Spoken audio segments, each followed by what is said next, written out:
ഒരിക്കലും മറക്കാൻ പറ്റാത്തൊരു ഓണം? എല്ലാം മറന്നുപോയ ഓണങ്ങളാണ് അങ്ങനെ കഴിക്കുമ്പോൾ. ചേട്ടനൊരു വഴികാട്ടിയായി അങ്ങനെയാണോ കാണുന്നത്? 3 നേരം ഫുഡ്, നന്നായിട്ട് ഉറക്കം, അതിനൊരു വഴികാട്ടിയുടെ ആവശ്യമൊന്നുമില്ല. വഴികാട്ടി എന്നാൽ പിന്നെ കാശ് തരണം. എൻ്റെ അച്ഛൻ മാഷായിരുന്നു, ഓക്കെ, കൃഷിക്കാരനായിരുന്നു. എൻ്റെ അച്ഛൻ ആ രീതിയിൽ ജീവിച്ചാൽ മതി, എനിക്ക് എങ്ങനെ വേണം ജീവിക്കാം. കാരണം എൻ്റെ അച്ഛൻ ശ്രീനിവാസനല്ലേ. പക്ഷെ ഞാൻ വളരെ ലളിത ജീവിതം നയിക്കുന്ന ഒരാളാണ്. സൂര്യനായി തഴുകി ഉറക്കമുണർത്തുമെന്നച്ഛനെയാണിഷ്ടം. എന്നോട് ചോദിച്ചു ഇനി എന്താണ് ധ്യാൻ്റെ ഫ്യൂച്ചർ പ്ലാൻസ് ചോദിച്ചപ്പോൾ ഞാൻ പറഞ്ഞു സിനിമയാണ് താല്പര്യം, ഇറങ്ങിപ്പോടാ. ഇത് പറഞ്ഞതിൻ്റെ പേരിലാണ് അച്ഛനെ പുറത്താക്കുന്നത്. അച്ഛനെ കണ്ടിട്ടൊന്നുമില്ല ഞാനിപ്പോൾ ജീവിക്കുന്നത്. അങ്ങനെ ഒരു സപ്പോർട്ടും സിനിമക്കകത്ത് പുള്ളി നമുക്ക് ചെയ്തു തന്നിട്ടില്ല. പിന്നെ എൻ്റെ അമ്മ വിളിച്ചിട്ട് എനിക്ക് തോന്നുന്നൊരു എത്രയോ വർഷങ്ങളായി. അച്ഛൻ എനിക്ക് തോന്നുന്നു 15 വർഷം മുന്നേറ്റ് അവസാനം വിളിച്ചത്. അത് തെറ്റി വിളിച്ചതാണ്. അച്ഛൻ എന്താ ആരെ വിളിക്കാന്നോ നീ ആയിരുന്നു എന്ന് മറ്റേ അങ്ങനെ കട്ട് ചെയ്ത് പോയത്.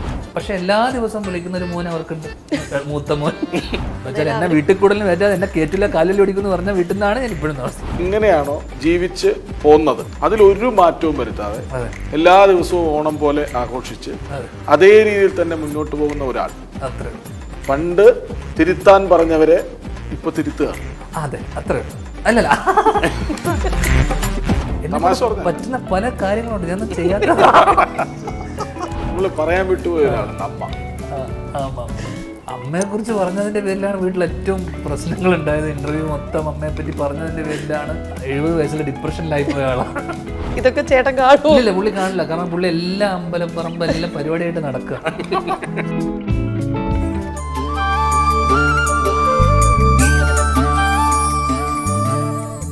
ആക്ടിങ്ങിലല്ല പാഷൻ, ഫിലിം മേക്കിങ്ങിലാണെന്ന് പറഞ്ഞു. ശരിക്കും ഈ സിനിമ വിട്ട് കഴിഞ്ഞാൽ എന്താണ് ഏറ്റവും ഇഷ്ടമുള്ളത്? നമുക്ക് ടൈം കിട്ടുമ്പോൾ സ്പെൻഡ് ചെയ്യുന്നത് എങ്ങനെയാണ്? കാരണം അച്ഛന് കൃഷിയൊക്കെ, അച്ഛൻ കൃഷിയോട് താല്പര്യമുള്ള വ്യക്തിയാണ്. എനിക്ക് പൊതുവെ എല്ലാത്തിനോട് താല്പര്യമുണ്ട്. കൃഷി ചെയ്തിട്ടുള്ള ആളാണ്. അല്ല, പൊതുവെ എല്ലാ കാര്യങ്ങളും അറിയാനും പഠിക്കാനും ഒക്കെ താല്പര്യമുള്ള ആളാണ്. കാരണം ഞാൻ അത്രമാത്രം സിനിമകൾ ചെയ്ത് വന്നുകൊണ്ട് എൻ്റെ എക്സ്പീരിയൻസ് എന്ന് പറയുന്നത് കഴിഞ്ഞ 4 വർഷത്തിനിടയിൽ ഏകദേശം 40 പടങ്ങളോളം ഞാൻ 40-45 പടം ചെയ്തു കഴിഞ്ഞ 4 വർഷത്തിനിടയിൽ മാത്രം. അപ്പോൾ ഇന്ത്യയിൽ ഏറ്റവും കൂടുതൽ സിനിമ ചെയ്തായിരിക്കും അങ്ങനെ നോക്കുമ്പോൾ എണ്ണത്തിൽ. പക്ഷേ അത്ര ഇൻ്റർവ്യൂ കൊടുത്തിട്ടുണ്ട് എണ്ണത്തിൽ. അപ്പോൾ വിനീത് ശ്രീനിവാസൻ്റെ പടം തൊട്ട് SN സ്വാമിയുടെ പടം എന്ന് വെച്ച് കഴിഞ്ഞാൽ 72 വയസ്സിലാണ് സ്വാമികൾ പടം ചെയ്യുന്നത്. അദ്ദേഹത്തിൻ്റെ പടം ചെയ്യാൻ പറ്റി, ഏറ്റവും ടോപ്പ് നോച്ച് ഡയറക്ടേഴ്സിൻ്റെ പടം ചെയ്യാൻ പറ്റി, ഏറ്റവും എല്ലാ ടൈപ്പ് ഓഫ് ഫിലിം മേക്കേഴ്സിനോടെയും വർക്ക് ചെയ്യാൻ പറ്റി. അപ്പോൾ ഓരോ എന്തൊക്കെ ചെയ്യാൻ പാടുണ്ട്, എന്തൊക്കെ ചെയ്യാൻ പാടില്ല, ഈ പഠനം നമുക്ക് ഭയങ്കരമായിട്ട് ഉണ്ടാവും. അപ്പോൾ സിനിമയോട് എനിക്ക് ഈ 4 വർഷത്തെ സിനിമ ചെയ്തുകൊണ്ടുള്ള ഒരുപാട് എനിക്ക് ഗുണങ്ങളുണ്ടായിട്ടുണ്ട്. നേരത്തെ പറഞ്ഞ കാര്യം എന്ന് വെച്ച് കഴിഞ്ഞാൽ എന്ത് ചെയ്യണം എന്നുള്ള ആഗ്രഹം എന്ന് വെച്ചാൽ എല്ലാം ചെയ്യാൻ ആഗ്രഹമാണ്. ഇപ്പോൾ കൃഷി ഭയങ്കര താല്പര്യമുള്ള വിഷയമാണ്. കൃഷി, ഭക്ഷണം, കുക്കിംഗ് ഭയങ്കര ഇഷ്ടമാണ്. എന്താ ചോദിച്ചോ അതൊക്കെ. കാരണം അപ്പോൾ ഇനി അങ്ങോട്ട് സെലക്റ്റീവ് ആവും. നേരത്തെ അതിൻ്റെ ഒരു സൂചന വരുന്നു, സിനിമയിൽ അഭിനയം കുറച്ച് മാറ്റി നിർത്തി ഇനി സംവിധാനത്തിലേക്ക് പോകുന്ന കാര്യം കൂടുതൽ ഗൗരവമായി ആലോചിക്കും. അപ്പോൾ ഇനി അങ്ങോട്ട് കുറച്ച് സെലക്റ്റീവ് ആകാനാണോ തീരുമാനം? ഇനിയും അങ്ങോട്ട് ആയില്ലെങ്കിൽ വലിയ ബുദ്ധിമുട്ടാണ്. അതുകൊണ്ടല്ല, ഇപ്പോൾ അച്ഛൻ്റെ പേരിലൊരു പ്രൊഡക്ഷൻ കമ്പനി തുടങ്ങി. അപ്പോൾ അത് മുന്നോട്ട് വെച്ചാൽ നല്ല രീതിയിൽ കൊണ്ടുപോകണം. അതിൻ്റെ ആ ബാനറിൽ ഓൾറെഡി നമ്മൾ വിശാഖുമായിട്ട് ചേർന്ന് ഫണ്ടാസ്റ്റിക് ഉണ്ട്, പിന്നെ വിശാഖ് മെറിലാൻഡ് ഉണ്ട്, ഏട്ടൻ്റെ ഹാബിറ്റ് ഓഫ് ലൈഫ് ഉണ്ട്, അച്ഛൻ്റെ ഒരു ലൂമിയർ ഉണ്ട്, ഒരു കുടുംബത്തിൽ തന്നെ 4-5 കമ്പനി ഉണ്ട്. അപ്പോൾ അതിൽ അച്ഛൻ്റെ പേരിൽ ഒരു സംഭവം തുടങ്ങുന്നത് നമ്മൾ ആദ്യമായിട്ടാണ്. അപ്പം അതുകൊണ്ട് തന്നെ അത് മുന്നോട്ടൊരു ഒരു ബ്രിഡ്ജ് പോലെ. ബിക്കോസ് നമ്മളൊക്കെ എന്തൊക്കെ പറഞ്ഞാലും നെപ്പോട്ടിസത്തിൻ്റെ ഭാഗമായി സിനിമയിൽ വന്ന ആൾക്കാരാണ്.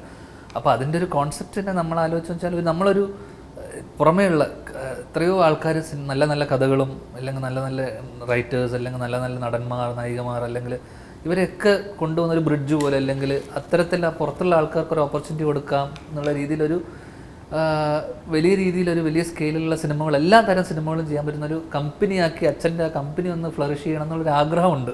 അതിൻ്റെ കൂടെ നമ്മളെ സപ്പോർട്ട് ചെയ്യാൻ റാഫേൽ എന്ന് പറഞ്ഞാൽ നമ്മുടെ സുഹൃത്തുണ്ട്, സലാം എന്ന് പറഞ്ഞാൽ നമ്മളൊരു സുഹൃത്തുണ്ട്, ജീമു എന്ന് പറഞ്ഞാൽ. അപ്പോൾ ഇതൊരു ചെറിയ ആൾക്കാരുമല്ല, പിന്നെ നമ്മുടെ കുറേ ബോർഡ് ഓഫ് ഡയറക്ടേഴ്സ് ഉണ്ട്, അത് സപ്പോർട്ട് സിസ്റ്റം ഉണ്ട്, നമ്മൾ ഒറ്റയ്ക്കല്ല.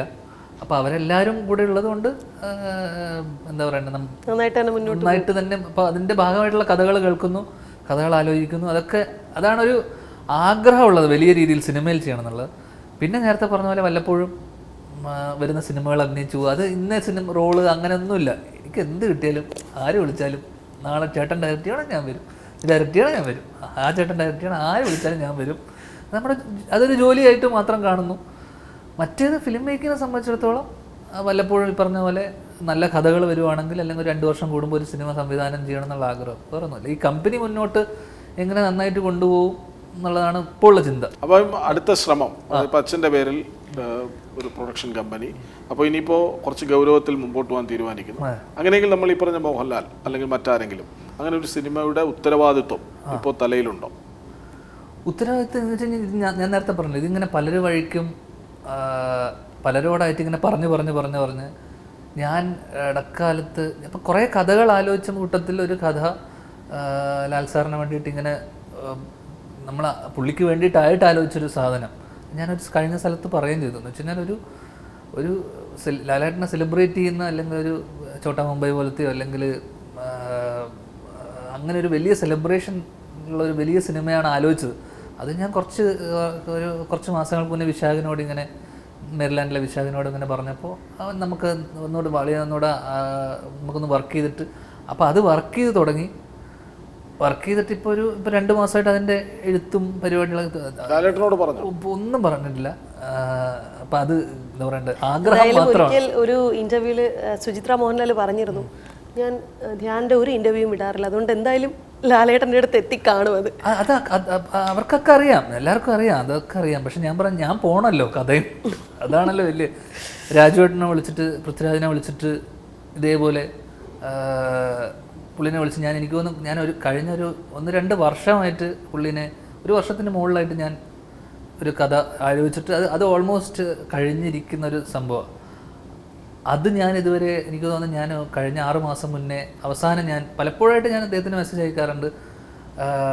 അങ്ങനെ ഒരു തവണ ഞാൻ മെസ്സേജ് അയച്ചു, ഞാനിങ്ങനെ കാണാം ഇന്ന ദിവസം മീറ്റിംഗ്. അപ്പോൾ പുള്ളി പറഞ്ഞു ഞാൻ എപ്പോഴാണെന്ന് വെച്ചാൽ നീ പറഞ്ഞാൽ മതി എന്നൊക്കെ പറഞ്ഞു. അപ്പം അതിൻ്റെ തലേ ദിവസമായപ്പോൾ എനിക്ക് അവിടെ ഷൂട്ട് വന്നപ്പോൾ ഞാൻ വിട്ടുപോയി. 2 ദിവസം കഴിഞ്ഞിട്ടാണ്, കുറച്ച് ദിവസം മുന്നേ ആണ്. അപ്പം നൈറ്റ് ഷൂട്ടും ഉജ്ജ്വലൻ്റെ ഷൂട്ടും നടക്കുമായിരുന്നു പാലക്കാട്. അപ്പോൾ അതിൻ്റെ തലേ ദിവസം പുള്ളി ഇങ്ങോട്ട് വിളിച്ചു, നാളെ മറ്റന്നാളല്ല നല്ല മീറ്റിംഗ് എന്ന് പറഞ്ഞപ്പോൾ ഞാൻ അയ്യോ ഇവിടെ ഷൂട്ടിൻ്റെ കുറച്ച്. അപ്പോൾ ഭയങ്കര പ്രൊഫഷണൽ ആയിട്ടുള്ള ആൾക്കാരുടെ അടുത്ത്, കാരണം അവരതിന് നമ്മൾ ഫോളോ അപ്പ് ചെയ്തില്ലെങ്കിലും അവർ ഫോളോ അപ്പ് ചെയ്യും. അപ്പോൾ അത്തരം ആൾക്കാരാണ് രാജുവേട്ടനും ലാൽ സാറൊക്കെ. അപ്പം നമ്മൾ കൃത്യസമയത്ത് പോയി പറഞ്ഞില്ലെങ്കിൽ ഇവർ ഫോളോ അപ്പ് കാരണം നമ്മൾ പൊറുതിമുട്ടിപ്പോവും. എന്നിട്ട് പറഞ്ഞോ? ഇല്ല, പറഞ്ഞിട്ടില്ല. 6 മാസമായിട്ട് ആ ഏരിയയിലോട്ടേ പോയിട്ടില്ല. അപ്പോൾ അതെന്താ പ്രശ്നം വെച്ചാൽ നമ്മൾ കൃത്യമായിട്ട് അപ്പോൾ എന്ന് വെച്ചാൽ നമ്മുടെ ഒരു ഈ റിജക്ഷൻ പേടിയുള്ളത് കൊണ്ടും അപ്പം അത്രയും നന്നാക്കിയിട്ടേ പോകാൻ പാടുള്ളൂ എന്നുള്ളത് കൊണ്ടും ഇതിങ്ങനെ സമയമെടുക്കുക. എല്ലാവരോടും ഇപ്പോൾ ദിലീപേട്ടനോട് ഇതേപോലെ കഴിഞ്ഞ കുറേ കാലമായിട്ട് വന്നു നീ ഇവിടെ കഥ എന്താ ഈ പരിപാടി അപ്പോൾ ആലോചിക്കുന്നുണ്ട്. അങ്ങനെ കുറേ പേരുണ്ട്, എല്ലാവരുടെ അടുത്തും ഇട്ട് വെച്ചിട്ടുണ്ട്. അപ്പോൾ എല്ലാവരും ഇതെന്താ പ്രശ്നം എന്ന് വെച്ച് കഴിഞ്ഞാൽ എല്ലാവരും കുറച്ച് ദിവസം കഴിയുമ്പോൾ വിളിക്കും, എന്തായി എന്ന് ചോദിക്കും. അപ്പോൾ നമ്മളൊന്ന് അയ്യോ, പിന്നെ ഇവരെ ഫോൺ എടുക്കാൻ പേടിയാവും ചോദിക്കുന്നുണ്ട്. അപ്പോൾ അതുകൊണ്ട് ഇങ്ങനെ നേരത്തെ പറഞ്ഞ പോലെ നമ്മൾ അത്രയും നന്നായിട്ട് അവരെ കൊച്ചൊക്കെ സിനിമ എടുക്കുമ്പോൾ നമ്മൾ അത്രയും നന്നാക്കിയതിന് ശേഷം മാത്രമേ പോകാൻ പാടുള്ളൂ എന്നുള്ളത് കൊണ്ടാണ് ഈ വൈകി പോകുന്നത്. ഇപ്പോഴത്തെ ഒരു സൗഹൃദം എനിക്ക് തോന്നുന്നു അജു, ബേസിൽ ഇവരുമായി നല്ല അടുപ്പം പുലർത്തുന്ന ഒരാളാണെന്ന് തോന്നുന്നു. പക്ഷേ ചേട്ടൻ ഈ കൂട്ടത്തിൽ പെടുമോ, അതോ ചേട്ടൻ ഒരു വഴികാട്ടിയായിട്ട് അങ്ങനെയാണോ കാണുന്നത്? വഴിയൊന്നും കാട്ടുന്നില്ല പുള്ളി, അങ്ങനെ വഴികാട്ടിയൊന്നുമില്ല. ആ വഴികാട്ടിയാൽ ഞാൻ ആ വഴിക്ക് പോവുകയില്ല. അതെ, നമ്മൾ പൊതുവെ അങ്ങനെ ആര് വഴികാട്ടിയാലും നമുക്ക് അങ്ങനെ തന്നെ ഒരു വഴികാട്ടൊന്നും വേണ്ട. നമുക്കറിയാം എങ്ങോട്ട് പോകണമെന്നില്ല. അങ്ങനെയല്ല, നമുക്ക് അടിസ്ഥാനപരമായി എന്താ വേണ്ടത്? 3 നേരം ഫുഡ്, നന്നായിട്ട് ഉറക്കം. അതിനൊരു വഴികാട്ടിയുടെ ആവശ്യമൊന്നുമില്ല. വഴികാട്ടി എന്നാൽ പിന്നെ കാശ് തരണം. ഒരു സമയത്ത് തന്നിരുന്നു, അതിന് ഇപ്പോഴും നന്ദിയുണ്ട്. പക്ഷെ എന്ന് വെച്ചിട്ടുണ്ടെങ്കിൽ എല്ലാ കാലം തന്നാലേ കാര്യമുള്ളൂ. അത് തരാതെ വന്നപ്പോഴേക്കും ഞാൻ ജോലിക്ക് പോകേണ്ടി വന്നു. അതാണ് പ്രശ്നം പറ്റിയത്. അങ്ങനെ ജോലിക്ക് പോയതിന് ശേഷം പറഞ്ഞു ഇങ്ങനത്തെ പടമൊന്നും ചെയ്യാൻ പാടില്ല എന്ന് പറഞ്ഞിട്ട് കാര്യമുണ്ട്. എന്നാൽ പിന്നെ പുള്ളി കാശ് തരട്ടെ, അപ്പം പിന്നെ പ്രശ്നമില്ലല്ലോ. അപ്പോൾ നമുക്ക് സന്തോഷമായിട്ട് നമ്മൾ വീട്ടിലിരിക്കും. ചേട്ടൻ ഇപ്പൊ പറയാറില്ല എന്ന് പറഞ്ഞു, നേരത്തെ പറഞ്ഞിരുന്നു അല്ലേ? ശ്രമിച്ചിട്ടുണ്ട് പുള്ളി അങ്ങനെയൊക്കെ ചെയ്ത്. ഇടയ്ക്ക് എന്നോട് പറഞ്ഞു, ഞാൻ ഇടയ്ക്ക് ഒരു സ്ഥലത്ത് പറഞ്ഞിട്ടുണ്ട്, നമ്മൾ സിനിമയെക്കുറിച്ചാണ് നമ്മുടെ കൂടുതൽ ചർച്ചകൾ. കാരണം ലൈഫിനെ കുറിച്ചൊന്നും പുള്ളിക്ക് തന്നെ അറിയില്ല. പുള്ളി ജീവിതമല്ലേ, നമുക്കൊന്നും പുള്ളിനെ ഇങ്ങനെ ചെയ്യണം അങ്ങനെ ചെയ്യണം അങ്ങനത്തെ കുറിച്ചൊന്നും ഇതുവരെ പറഞ്ഞു. സിനിമയെക്കുറിച്ച് ഞാൻ എന്നോട് പറഞ്ഞിട്ടില്ല. നമ്മൾ നോക്കിയും കണ്ടും ചെയ്യണം, ചൂസ് ചെയ്യണം എന്നൊക്കെ ഒരു കാലത്ത് പറഞ്ഞിരുന്നു. പിന്നെ എന്നോട് പറഞ്ഞു അങ്ങനെ ചെയ്തിട്ടൊന്നും ഒരു പുള്ളിക്ക് തന്നെ കാരണം സിനിമ ആയതുകൊണ്ട് ഇതൊന്നും പറയാൻ പറ്റില്ലല്ലോ. പുള്ളി അങ്ങനെ ആലോചിച്ചൊരു സമയത്ത് എന്നോട് പറഞ്ഞു, ഞാൻ ഇത്തരം സിനിമകളൊന്ന് നമ്മളൊരു സിനിമ കഥ വരുവാണെങ്കിൽ ആലോചിച്ച് അതിൽ നമ്മൾ വർക്ക് ചെയ്ത് നമ്മൾ തന്നെ അതിലിടപെട്ട് നമ്മളിത് ചെയ്ത് മാറ്റിയെടുക്കണം എന്ന് പറഞ്ഞപ്പോഴാണ് പുള്ളിയുടെ അടുപ്പിച്ചത് ഒരു 3-4 പടം പൊട്ടി. അപ്പോൾ പുള്ളി അത് എന്നോട് വന്നിട്ട് പറഞ്ഞു, അത് വർക്കായില്ല, അങ്ങനെ ചെയ്തിട്ടൊന്നും കാര്യമില്ല, നമ്മൾ അത്ര അപ്പോൾ പുള്ളി അങ്ങനെ പറഞ്ഞപ്പോൾ ഇതൊക്കെ മാറ്റങ്ങൾ വരുമല്ലോ. അപ്പോൾ ഇത്തരം സിനിമാ കാര്യങ്ങൾ മാത്രമേ നമ്മൾ പൊതുവെ സംസാരിക്കാറുള്ളൂ.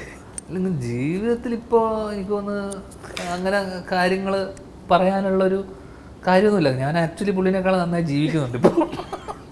എല്ലാം ഇതൊക്കെ ചേട്ടൻ കാണൂ, ഏതാ ഇതൊക്കെ ചേട്ടൻ കാണൂ? ഇല്ല, പുള്ളി കാണില്ല. കാരണം പുള്ളി എല്ലാ അമ്പലപ്പറമ്പ് എല്ലാം പരിപാടിയായിട്ട് നടക്കുക. പിന്നെ നമ്മൾ പറയാൻ വിട്ടുപോയ ഒരാളുണ്ട്, അമ്മ. ആമാ, അച്ഛൻ സംഘടനയല്ലല്ലോ, അല്ലല്ലോ, യഥാർത്ഥ അമ്മ. അതായത് അച്ഛൻ എപ്പോഴും അച്ഛനെ കുറിച്ച് പറയാറുണ്ട്, പക്ഷെ അമ്മയെ കുറിച്ച് അധികം പറഞ്ഞു കേട്ടിട്ട്. അമ്മയെ കുറിച്ച് അച്ഛൻ പറഞ്ഞു കേട്ടിട്ടില്ല. അമ്മയെ കുറിച്ച് അമ്മയെ കുറിച്ച് പറഞ്ഞതിന്റെ പേരിലാണ് വീട്ടിൽ ഏറ്റവും പ്രശ്നങ്ങൾ ഉണ്ടായത്. ഇന്റർവ്യൂ മൊത്തം അമ്മയെ പറ്റി പറഞ്ഞതിന്റെ പേരിലാണ്. അമ്മ വളരെ 70 വയസ്സിൽ ഡിപ്രഷനിലായി പോയ ആളാണ്. അമ്മക്ക് ഏകദേശം 70 വയസ്സ് കഴിഞ്ഞു. 68 വയസ്സിലാണ് ഡിപ്രഷൻ എന്താണെന്ന് അറിയുന്നത് അമ്മ. കാരണം ഞാൻ അമ്മയെ പറ്റി പല സ്ഥലങ്ങളിലും പല കഥകൾ പല ഇൻ്റർവ്യൂകളിലും അമ്മേനെക്കുറിച്ച് ചെറിയ രീതിയിൽ മെൻഷൻ ചെയ്തത് പോയിരുന്ന ആളാണ്. അപ്പോൾ അത് പുള്ളിക്കാരിക്ക് കാരണം കുടുംബത്തിലൊക്കെ അത്യാവശ്യം മൂത്ത ആളാണ്. അപ്പോൾ കുടുംബത്തിലെല്ലാവരും അമ്മ പറയുന്നതൊക്കെ കേൾക്കുന്ന ഒരാളാണ്. ആ വില പോയി അമ്മക്ക്. അപ്പോൾ ആ ഭയവും ഭക്തിയൊക്കെ പോയി അമ്മയോടുള്ള. അപ്പോൾ എന്നോട് വന്നിട്ട് പറഞ്ഞു, ഇനി എൻ്റെ പറ്റിയിട്ടുള്ള കഥകളോ ഇതൊന്നും തന്നെ. അപ്പോൾ എന്നെ ഒരു ജനുവരി 1-ാം തീയതി കഴിഞ്ഞ വർഷമായിരുന്നു തോന്നുന്നു, ജനുവരി 1-ാം തീയതി വിളിച്ചിട്ട് എന്നോട് ആദ്യമായിട്ട് ജീവിതത്തിൽ ഹാപ്പി ന്യൂ ഇയർ മോനെ എന്നൊക്കെ പറഞ്ഞു. ഞാൻ ചോദിച്ചു എന്താണ് ഹാപ്പി ന്യൂ ഇയർ? ഒന്നുമില്ല, ഒരു പുതിയ വർഷമാണ്, നമ്മൾ പുതിയൊരു തീരുമാനം എടുക്കണം. അപ്പം എന്ത് തീരുമാനം? ഇനി ആവശ്യമില്ലാത്ത ഒന്നും തന്നെ ആരോടും പറയണ്ട, വെറുതെ ഇങ്ങനെ ഓരോന്ന് വായി തോന്നിയ പറഞ്ഞ് നിൻ്റെ അച്ഛനെ പോലെ ഒരാൾ ഇവിടെ കിടക്കണം കണ്ടില്ലേ, ഇത് ഇങ്ങനെ ഓരോന്നൊക്കെ പറഞ്ഞ ഓരോരോ ആൾക്ക് ഇത്. അപ്പോൾ ഞാൻ ചോദിച്ചു ആരെക്കുറിച്ച് പറയുന്ന കാര്യമെന്ന് ചോദിച്ചപ്പോൾ പറഞ്ഞു എന്നെക്കുറിച്ച് പറയുന്നത് നിർത്തണം, അതിൽ തുടങ്ങാം നമുക്ക് 1-ാം തീയതി ആയിട്ട്. ഇനി എന്നെക്കുറിച്ച് നീ ഒരു കാര്യവും. പക്ഷെ അതുകൊണ്ട് അന്ന് നിർത്തി ഞാൻ. അമ്മയെക്കുറിച്ച് ഇത്തരം കഥകൾ പറഞ്ഞൊക്കെ സത്യമാണ്. പക്ഷേ അതുകൊണ്ട് തന്നെ പറയാൻ ഒരുപാടുണ്ട്. കാരണം ടീച്ചറായിരുന്നു. അപ്പോൾ ടീച്ചറായിട്ട് ഞങ്ങളുടെ പഠനം, അല്ല ഞങ്ങൾ ചെന്നൈയിലേക്ക് താമസം മാറിയപ്പോൾ ആ ടീച്ചർ അമ്മ VRS എടുത്തു. അങ്ങനെ വോളണ്ടറി റിട്ടയർമെൻറ്റ് എടുത്തിട്ടാണ് ജോലി വിട്ടിട്ട്. അമ്മ ഓൾറെഡി ജോലിക്ക് ഒരു താല്പര്യമില്ലായിരുന്നു നമുക്ക്. അത് ആ കാരണവും പറഞ്ഞ് അമ്മ ജോലി നിർത്തി. കുറ്റം പറഞ്ഞ പോലെ ആയിപ്പോവും. പക്ഷേ അപ്പോൾ അങ്ങനെ ആ കാരണം പറഞ്ഞ് ജോലി നിർത്തി. അന്ന് തൊട്ട് ഇന്ന് വരെ നേരത്തെ പറഞ്ഞ പോലെ ഭയങ്കര ഞങ്ങൾ മക്കൾ ഭർത്താവ് മക്കൾ എന്ന് വെച്ചാൽ ശ്രീനേട്ടൻ്റെ പടമേ കാണുള്ളൂ, മക്കളെ പടമേ കാണുള്ളൂ. മക്കൾ ഇപ്പോഴും എന്താ പറയണ്ടത്, അച്ഛൻ്റെയും പേപ്പറിലൊക്കെ എന്തെങ്കിലും സാധനം വരുമ്പോൾ അത് കട്ട് ചെയ്ത് വെച്ച് അത് ഭിത്തിയിലൊട്ടിച്ച് അത് കണ്ട് അഭിമാനം കൊള്ളുന്ന അമ്മയാണ്. അപ്പോൾ ആ രീതിയിൽ എനിക്ക് തോന്നുന്നു പുള്ളിക്കാരിയുടെ ലോകം എന്ന് പറയുന്ന അച്ഛനും കഴിഞ്ഞ 6-7 വർഷമായിട്ട് എല്ലാ കാലവും എന്താ പറയുക, എനിക്കൊന്ന് 7 വർഷമായിട്ട് അച്ഛൻ്റെ അസുഖം, ആശുപത്രി പോക്ക്. അപ്പം പുള്ളിക്കാരിക്കൊരു ലൈഫ് എന്ന് പറയുന്ന സാധനം ലാസ്റ്റ് ഇപ്പോഴത്തെ ഒരു ഇതെന്ന് പറയുന്നത് അച്ഛനെ നോക്കുക, അച്ഛൻ്റെ കാര്യങ്ങൾ ചെയ്ത് പോവുക എന്നല്ലാതെ എന്താ പറയുക ആ ഇതിൽ സ്റ്റക്കായിപ്പോയി പുള്ളിക്കാരി. അപ്പോൾ നമുക്ക് പാവം തോന്നും. അപ്പം ഇടയ്ക്ക് അപ്പം ഞാനിപ്പോൾ ആ വീട്ടിലുണ്ട്. കാരണം ഒരു പ്രായം കഴിയുമ്പം ഒരാളെങ്കിലും വീട്ടിലുണ്ടാവണം എന്നൊരു അച്ഛനമ്മമാർക്ക് ആഗ്രഹമുള്ളത് കൊണ്ട് ഞാൻ ഭാര്യേനെയും മകളെയും തിരുവനന്തപുരത്താക്കി. കാരണം അവളുടെ അച്ഛന് വയ്യ, എൻ്റെ അച്ഛന് വയ്യാത്തതുകൊണ്ട് ഞാൻ എറണാകുളത്തുമാണ് താമസം. അതായത് ഇങ്ങനെയൊക്കെ പറഞ്ഞാലും ശരിക്കും നല്ലൊരു ഫാമിലി മാനാണ്. അച്ഛനോടും അമ്മയോടും അത്രമേൽ ഇഷ്ടമാണ്.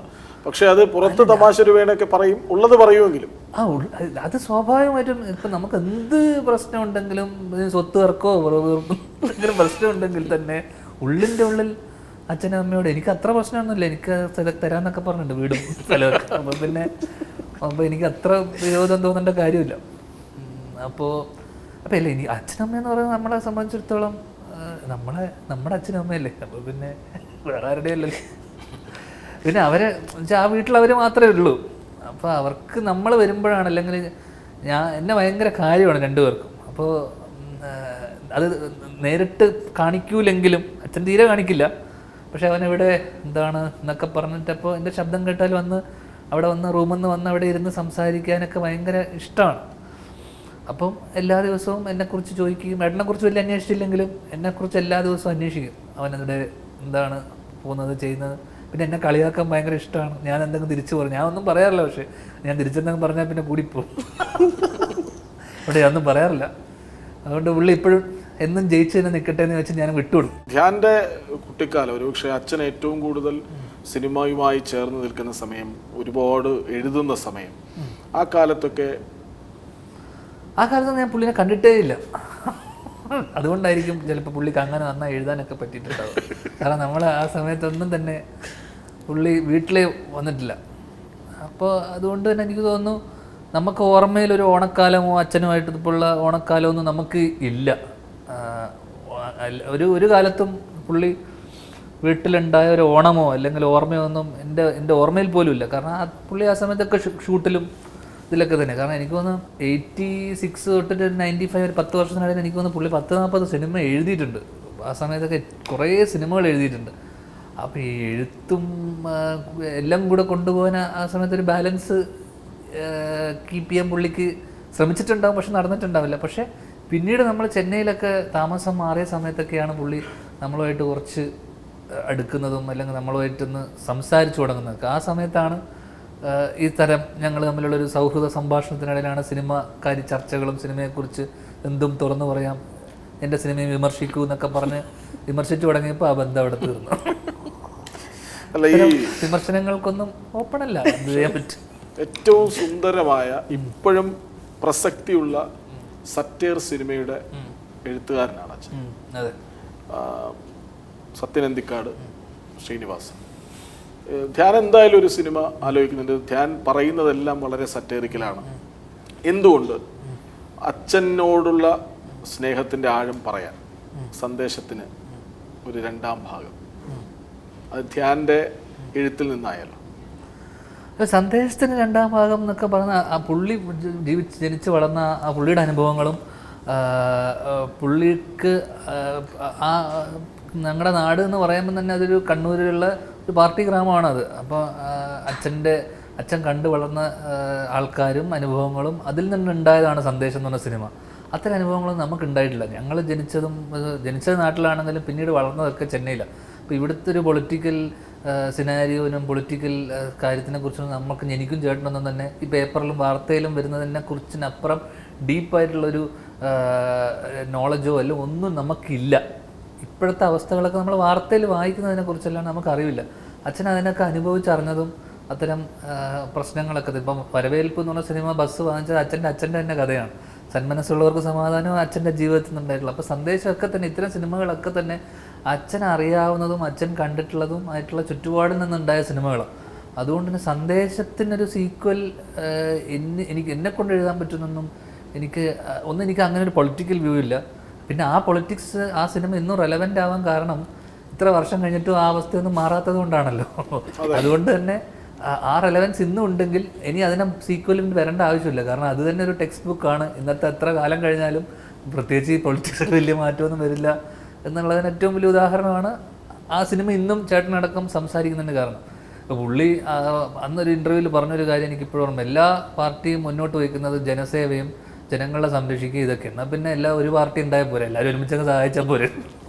നേരത്തെ നമ്മൾ പറഞ്ഞത് വർഷങ്ങൾക്ക് ശേഷം എന്ന സിനിമ വളരെ ഗൗരവമേറിയൊരു വിഷയം. ചേട്ടൻ്റെ സിനിമയാണ്. അപ്പോൾ കുറച്ച് ആത്മാർത്ഥത നമുക്ക് സ്വാഭാവികമായും കൂടിയേ പറ്റും. ആ സിനിമ നൽകിയ ആത്മവിശ്വാസം എന്താണ്? അതായത് ഇപ്പോഴും ധ്യാൻ പറയുന്നുണ്ട് അഭിനയിക്കാൻ കിട്ടുന്ന സിനിമകളൊക്കെ ഞാൻ അഭിനയിക്കും, എങ്കിലും ആ ഒരു സിനിമ അതിന് മുൻപും പിൻപും ഒരു ധ്യാൻ ഉണ്ടാവും. അങ്ങനെയൊന്നും നമ്മളിതൊക്കെ ചിന്തിക്കുമ്പോഴാണ് ഇതൊക്കെ പ്രശ്നം. ഞാൻ അങ്ങനെയൊന്നും മുൻപുള്ള ധ്യാൻ എന്നല്ല. എനിക്ക് അന്നത്തെ ആ സിനിമയോടുള്ള അപ്രോച്ച് എന്ന് വെച്ച് കഴിഞ്ഞാൽ ഒരു 10 വർഷത്തിന് ശേഷമാണ് ചേട്ടൻ എന്നൊരു സിനിമയിൽ അഭിനയിക്കാൻ വിളിക്കുന്നത്. അപ്പോൾ ആ സമയത്ത് എനിക്ക് തോന്നുന്നു 10 വർഷത്തിന് ശേഷം 2013 കഴിഞ്ഞ് 2023 ഞങ്ങൾ വീണ്ടും ഒരുമിച്ചൊരു സിനിമ അല്ലെങ്കിൽ ചേട്ടൻ്റെ ഡയറക്ഷനിലൊരു സിനിമ വരുന്നത്. അപ്പോൾ എനിക്ക് അതിൻ്റെ ഒരു ചേട്ടൻ വിളിച്ചു, എന്തൊരു സന്തോഷമുണ്ട് സ്വാഭാവികമായിട്ടും. പിന്നെ ഓടുന്ന സിനിമയുടെ ഭാഗമാകാം, എന്തായാലും ഓടും ഈ സിനിമ അത്യാവശ്യം കാരണം അത് പുള്ളി അത്രയും നോക്കിയും കണ്ടും മാത്രം സിനിമ ചെയ്യുന്ന ഫിലിം മേക്കറാണ്. പുള്ളി അതിനെ നന്നാക്കി എടുക്കും എന്നുള്ളത് നമ്മുടെ ഒരു വിശ്വാസമാണ്. പക്ഷെ അപ്പോഴും കഥ കേട്ടപ്പോൾ തന്നെ എനിക്ക് ചെറിയ അഭിപ്രായ വ്യത്യാസങ്ങളൊക്കെ ഉണ്ടെന്ന് ഞാൻ പുള്ളിയുടെ അടുത്ത് പറഞ്ഞിരുന്നു. പുള്ളി പക്ഷേ അത് എഴുതി വെച്ച്, കാരണം ഞാൻ 2 ദിവസം മുന്നെയാണ് ഞങ്ങൾ കാണുന്നത് കാര്യങ്ങളൊക്കെ പറയുന്നതൊക്കെ.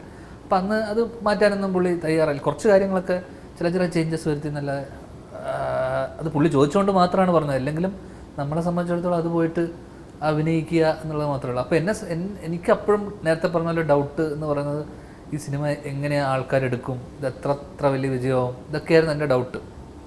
അപ്പോൾ അത് പക്ഷേ എന്നാലും ഞാൻ വിചാരിച്ചതിനേക്കാളും വലിയ വിജയമായി ആ സിനിമ. കാരണം എനിക്ക് തോന്നുന്നു ഏട്ടൻ്റെ ഏറ്റവും കൂടുതൽ കളക്ഷൻ വന്ന സിനിമകൾ ഏറ്റവും കൂടുതൽ കളക്ഷൻ വന്നത് വർഷങ്ങൾക്ക് ശേഷമാണ്.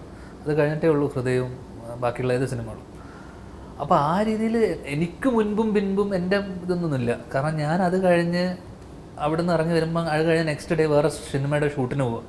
അതിൻ്റെ സ്കെഡ്യൂൾ ബ്രേക്ക് ആയപ്പോഴും ഞാൻ പോയിട്ട്, കാരണം അതിൽ നായകനായി അഭിനയിക്കുമ്പോൾ ഗ്യാപ്പിൽ ഞാൻ മച്ചാൻ്റെ മാലാക എന്ന് പറഞ്ഞ സൗബിൻ്റെ പടത്തിൽ 5 ദിവസത്തെ വേഷം ചെയ്യാൻ വേണ്ടി ഞാൻ അവിടെ പോയിരിക്കുകയായിരുന്നു അബാമൻ്റെ പടത്തിൽ. അപ്പോൾ എനിക്ക് അങ്ങനെ ആ ജോലി ചെയ്യുന്ന സമയത്തുള്ള ആ ഡയറക്ടർ പറയുന്നതും ആ സമയത്തുള്ള സന്ദർഭത്തിൽ നമ്മൾ കാണിക്കേണ്ട കമ്മിറ്റ്മെൻറ്റ് മാത്രമേ ഉള്ളൂ. അവിടെ നിന്ന് ഇറങ്ങി വന്നു കഴിഞ്ഞാൽ, അല്ലെങ്കിൽ ആ ലൊക്കേഷൻ ഇറങ്ങി വന്നു കഴിഞ്ഞാൽ എനിക്ക് ആ ഒരു സംഭവം അല്ലെങ്കിൽ ഒരു സിനിമയോടുള്ള അറ്റാച്ച്മെൻറ്റോ അല്ലെങ്കിൽ ഈ ക്യാരക്ടർ നമ്മുടെ ഉള്ളിൽ ഇങ്ങനെ നിൽക്കുകയാണ്, ഭയങ്കര ഇമോഷൻ. ചിലവർ പറയുമല്ലോ അത് ഇറങ്ങി പോകുന്നില്ല, നമ്മുടെ കൂടെ തന്നെ നിൽക്കുക, അങ്ങനത്തെ ഒരു സാധനം ഇല്ല.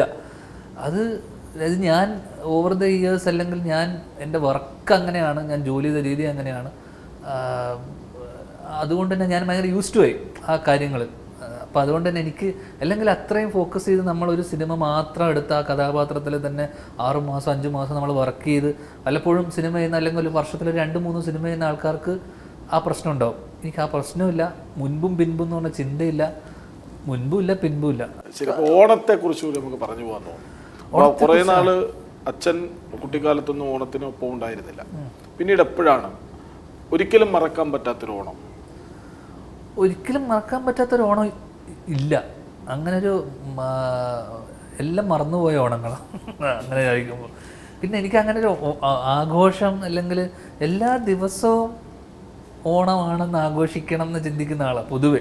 കാരണം ഓണം എന്ന് പറഞ്ഞ ദിവസം മാത്രം ആഘോഷിക്കാം എന്നുള്ളതിനപ്പുറം എന്തുകൊണ്ട് നമുക്ക് എല്ലാ ദിവസവും നല്ല ഭക്ഷണം, നല്ല വീട്ടുകാരുമായിട്ട് എല്ലാവരുമായിട്ട് ഈ ഒത്തുകൂടൽ, ഇതൊക്കെയാണല്ലോ ഇതിൻ്റെ ഭാഗം ആയിട്ട് വരുന്നത്. അപ്പോൾ എന്നെ സംബന്ധിച്ചിടത്തോളം ഞാൻ വീട്ടിൽ തന്നെയാണ്, അച്ഛനും അമ്മയുടെയും കൂടെയാണ്. വല്ലപ്പോഴും ഇപ്പോൾ പുറമേ നിന്ന് വരുന്ന ആൾക്കാർ, വിദേശത്ത് നിന്ന് വരുന്ന ആൾക്കാർ, അവരെ സംബന്ധിച്ചിടത്തോളം ഓണമൊക്കെ അവധിക്കാലം. നമ്മളെ സംബന്ധിച്ച് നമ്മൾ ഫ്രീലാൻസ് ചെയ്യുന്ന ജോലിയാണ്. നമുക്ക് ഗ്യാപ്പ് കിട്ടുമ്പോഴൊക്കെ നമ്മൾ അച്ഛനമ്മയുടെ കൂടെ ഉണ്ട്, ഇവിടെ കൂടെ ഉണ്ട്. ഈ ഒത്തുകൂടലൊക്കെയാണല്ലോ ഓണം മുന്നോട്ട് വയ്ക്കുന്ന ഒരു സാധനം. എല്ലാവരും ഒരുമിച്ച് വന്ന് ഭക്ഷണം കഴിച്ച് നമുക്കിതിനൊക്കെയുള്ള സാഹചര്യവും സന്ദർഭങ്ങളൊക്കെ ഇടയ്ക്കിടയ്ക്ക് കിട്ടാറുള്ളതുണ്ട്, ഇപ്പോൾ പ്രത്യേകിച്ച്. അപ്പോൾ എനിക്ക് തോന്നുന്നു ഇപ്പോൾ ഉള്ള ദിവസങ്ങളൊക്കെ തന്നെ വീട്ടിലിരിക്കുമ്പോഴൊക്കെ ഓണം തന്നെയാണ്. ഇത്തവണത്തെ ഓണവും അച്ഛനും അമ്മയ്ക്കും ഒപ്പം? അതെ, അച്ഛനും അമ്മയുടെ കൂടെയാണ്. ഞാൻ കഴിഞ്ഞ കുറച്ച് വർഷങ്ങളായിട്ട് അച്ഛനും അമ്മയുടെയും കൂടെ തന്നെയാണ്. പക്ഷേ ഞാൻ പറഞ്ഞ പോലെ അച്ഛന് വയ്യ എല്ലാം കഴിഞ്ഞൊരു 6-7 വർഷമായിട്ട് ഞാൻ അച്ഛനും അമ്മയുടെയും കൂടെയാണ് ഓണവും വിഷുവും ആഘോഷങ്ങളൊക്കെ തന്നെ അവരുടെ കൂടെയാണ്. പക്ഷേ നേരത്തെ പറഞ്ഞ പോലെ വയ്യായികയൊക്കെ ഉള്ളതുകൊണ്ട് അധികം ഭയങ്കര ആഘോഷമൊന്നുമില്ല, ചെറിയ രീതിയിലുള്ള ആഘോഷങ്ങൾ. ഓണത്തിന് സിനിമയുടെ റിലീസുകളുണ്ട്. ഏതൊക്കെ സിനിമകളാണ് ഓണത്തിന്? ഇപ്പോൾ ഉള്ളത് ഓടും കുതിര, ചാടും കുതിര, അൽത്താഫിൻ്റെ ഡയറക്ഷനിൽ ഫഹദ് കല്യാണി ഒക്കെയുള്ള സിനിമ. അതാണോ? അപ്പോൾ ദിലീപിനൊപ്പം ഒരു സിനിമ വരുന്നുണ്ട്, ബബ്ബ. ആ യെസ്. പിന്നെ തമിഴിലേക്ക് ചേക്കേറുന്ന കാര്യം പറഞ്ഞു. അത് ചേക്കേർ അല്ല, വർഷങ്ങൾക്ക് ശേഷം കഴിഞ്ഞപ്പോൾ കുറേ സിനിമ വന്നു, ഒരു 3-4 സിനിമ വന്നു തമിഴിൽ. അത് കണ്ടിട്ട്, കാരണം അത് ചെന്നൈയിലൊക്കെ പലരും കണ്ടിട്ട് വന്നു. പക്ഷെ അപ്പം ഞാൻ ഇവിടെ കുറച്ച് സിനിമകൾ ചെയ്തുകൊണ്ടിരിക്കുന്നതുകൊണ്ട് അതൊന്നും ചെയ്യാൻ പറ്റിയില്ല. അപ്പോൾ പിന്നെ അവസാനം ഒരു സിനിമ വന്നപ്പോൾ അതിപ്പോൾ തുടങ്ങി ഒരു സ്കെഡ്യൂൾ കഴിഞ്ഞു, അതിൻ്റെ ബ്രേക്കിലാണ് ഇപ്പോൾ. എങ്ങനെയാണോ ജീവിച്ച് പോകുന്നത് അതിലൊരു മാറ്റവും വരുത്താതെ എല്ലാ ദിവസവും ഓണം പോലെ ആഘോഷിച്ച് അതേ രീതിയിൽ തന്നെ മുന്നോട്ട് പോകുന്ന ഒരാൾ. അത്രേ ഉള്ളൂ.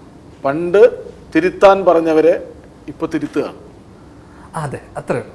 അല്ലല്ല, അങ്ങനെയല്ല ഞാൻ പറഞ്ഞ വെച്ചാൽ അന്നും ഇന്നും നമ്മൾ നമ്മുടെ ജീവിതത്തിൽ നമ്മുടെ കാര്യങ്ങളിൽ മാത്രമേ ഉഴപ്പിയിട്ടുള്ളൂ. വേറൊരാളെ ദ്രോഹിക്കുന്നതോ അല്ലെങ്കിൽ ഞാനൊരാളെ വിളിക്കുക പോലുമില്ല. ഓക്കെ, ഞാൻ ഒരാളെ വിളിച്ച് ബുദ്ധിമുട്ടിക്കാറില്ല. ആകെ വിളിക്കുന്ന അമ്മേനെ വിളിച്ച് കാശ് ചോദിക്കുന്നല്ലാണ്ട് അത് ഒരു മാസത്തിൽ ഒരു തവണ വിളിച്ച് ഇപ്പോഴും അവര് വർഷങ്ങളായിട്ട് എന്നെ വിളിക്കാറില്ല അച്ഛനമ്മ. എൻ്റെ അച്ഛനും അമ്മയുടെ നമ്പർ അല്ല, ഇപ്പൊ കൈനിറച്ച സിനിമകളാണ്, എനിക്ക് ഫിനാൻഷ്യൽ സ്റ്റെബിലിറ്റി ഉണ്ടെന്ന് പറഞ്ഞല്ലോ, അതുകൊണ്ട് കാണുന്ന ഒഴിച്ചാൽ എന്നെ എൻ്റെ അമ്മ വിളിച്ചിട്ട് എനിക്ക് തോന്നുന്നൊരു എത്രയോ വർഷങ്ങളായി. അച്ഛൻ എനിക്ക് തോന്നുന്നു 15 വർഷം മുന്നേ അവസാനം വിളിച്ചു. അച്ഛൻ്റെ അമ്മയുടെ നമ്പർ ഇല്ലാന്ന് അത് തെറ്റി വിളിച്ചതാ. അച്ഛൻ എന്തോ ആരെ വിളിക്കാന്നോ നീ ആയിരുന്നു എന്ന് മറ്റേ അങ്ങനെ കട്ട് ചെയ്ത് പോയതാ. അല്ലാണ്ട് ഞാൻ അവരുമായിട്ട് എനിക്ക് യാതൊരു ഇത്. പക്ഷേ ഞാൻ വീട്ടിലുണ്ടാവും, അച്ഛനുമായിട്ട് ഭയങ്കര.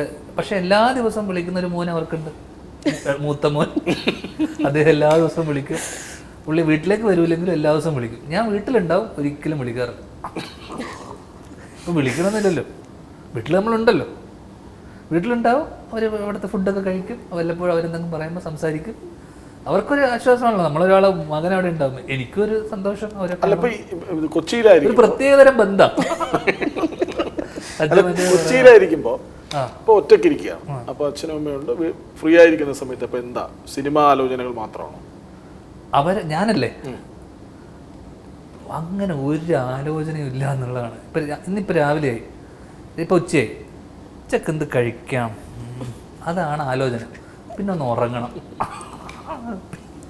വൈകിട്ടാകുമ്പോൾ ഇതെന്താ സംഭവം എന്ന് വെച്ച് കഴിഞ്ഞാൽ എനിക്കിത് ഭയങ്കര, എനിക്ക് ഏറ്റവും സന്തോഷം തരുന്ന കാര്യങ്ങളാണെന്ന് ഭക്ഷണം. അപ്പോൾ വൈകിട്ടത്തെ ചായ ഇന്നെന്ത്, പിന്നെ ഞാൻ അത്യാവശ്യം നന്നായിട്ട് ഭക്ഷണം ഉണ്ടാക്കും. അപ്പോൾ ഭക്ഷണം ഉണ്ടാക്കുന്നതുകൊണ്ട് തന്നെ ഓരോ ദിവസം എന്ത് പുതിയ എക്സ്പെരിമെൻ്റ് ചെയ്യാം, ഇതൊക്കെ വെറുതെ ഇരിക്കുന്ന സമയങ്ങളിൽ. പിന്നെ കുറേ ഞാൻ നേരത്തെ പറഞ്ഞ എൻ്റെ റിസർച്ച് വിഷയങ്ങളുണ്ട്, PhD റിസർച്ച് എന്നൊക്കെ പറഞ്ഞ പോലെ ഇത്തരം വിഷയങ്ങളുമായിട്ടുള്ള പോഡ്കാസ്റ്റുകൾ, TV-യിൽ അപ്ഡേഷൻ, ന്യൂസ്, ചരിത്രം ഭയങ്കര ഇഷ്ടമാണ്. ഹിസ്റ്ററി, വേൾഡ് പൊളിറ്റിക്സ് ഇതൊക്കെ ഇഷ്ടമാണ്. അപ്പോൾ ഇതിനെക്കുറിച്ചൊക്കെയുള്ള സിനിമയായിട്ട് ബന്ധപ്പെടാത്ത ഒരുപാട് കാര്യങ്ങളോട് താല്പര്യമുണ്ട്. എന്ന് വെച്ച് കഴിഞ്ഞാൽ അത് എൻ്റെ ഒരു ചെറുപ്പം മുതലേ ഉള്ള ഒരു നോളജ്. അത് അച്ഛൻ ശീലിപ്പിച്ചതാണ്. നമ്മൾ പലപ്പോഴും എല്ലാ ദിവസവും പേപ്പർ വായിക്കണം, ആ വായനയുണ്ട്. പുസ്തകം നോൺ ഫിക്ഷൻ ഒന്നും ഞാൻ വായിക്കാറേ ഇല്ല. ഫിക്ഷനൊന്നും പുസ്തകം വായന വളരെ കുറവ്. പക്ഷെ എന്നാൽ പോലും ബാക്കിയുള്ള വിഷയങ്ങളോടുള്ള താല്പര്യം ഉള്ളതുകൊണ്ട് തന്നെ ഒരു ദിവസം പോലും ബോറടി ഇല്ല. കാരണം ഞാൻ എത്രയോ മാസങ്ങളും 2 മാസവും ഒക്കെ വീട്ടിൽ നിന്ന് പുറത്തിറങ്ങാതിരുന്നിട്ടുണ്ട്. നമുക്ക് ഈ ഒരു പ്രിവിലേജ് ഒക്കെ കിട്ടുന്നത് ശരിക്കും പറഞ്ഞാൽ ശ്രീനിവാസൻ എന്ന ആ ഒരു വ്യക്തിയുടെ മകനായിട്ട് ജനിച്ചത് കൊണ്ടാണ്, അല്ലെങ്കിൽ എന്നെപ്പോലെ മറ്റുള്ള ഞാൻ കുറച്ച് കാലേ പ്രിവിലേജ് കിട്ടിയിട്ടുള്ളൂ. പ്രിവിലേജ് അടിസ്ഥാനമായിട്ട് പ്രിവിലേജ് എന്ന് വെച്ച് കഴിഞ്ഞാൽ സാമ്പത്തികം ഉണ്ടാവണം. പ്രിവിലേജ് എന്നൊന്നും പറയാൻ പറ്റില്ല. ബേസിക്കലി ഈ പ്രിവിലേജുള്ള കുറേ പേരുണ്ട് ഈ നാട്ടിൽ, ഞാൻ മാത്രമൊന്നുമല്ല. അടിസ്ഥാനമായും നമുക്ക് ബേസിക്കലി വേണ്ടത് food, basic needs, food, clothing, shelter. Okay, ഇതിലുള്ള ഒരുപാട് പേരുണ്ട്. അതിൽ മിഡിൽ ക്ലാസ്സിലെ ആൾക്കാരുണ്ട്, അപ്പർ മിഡിൽ ക്ലാസ്സിലെ ആൾക്കാരുണ്ടാവും, റിച്ചുള്ള ആൾക്കാരുണ്ടാവും. ശ്രീനിവാസൻ്റെ മകനായതുകൊണ്ട് എനിക്ക് പ്രത്യേകിച്ച് ഭയങ്കര പ്രിവിലേജ് ഒന്നും കിട്ടിയില്ല. ശ്രീനിവാസൻ്റെ മകൻ കിട്ടിയെന്ന് വെച്ചാൽ സിനിമയിലൊരു സാധ്യത. ശ്രീനിവാസൻ അത് പിടിച്ചു വാങ്ങിയതാണ്. കാരണം ശ്രീനിവാസൻ എന്ന് പറയുന്ന ആള് ഒരുപാട് മാറ്റി നിർത്തപ്പെട്ടിട്ടുണ്ടെന്ന് അദ്ദേഹം തന്നെ പറഞ്ഞിട്ടുണ്ട്. അതായത് ചേട്ടാ ആ കാലം എന്ന് വെച്ചാൽ ഞാനിപ്പോൾ എൻ്റെ അച്ഛൻ മാഷായിരുന്നു, ഓക്കെ, കൃഷിക്കാരനായിരുന്നു. പക്ഷെ എൻ്റെ അച്ഛൻ ശ്രീനിവാസനാ.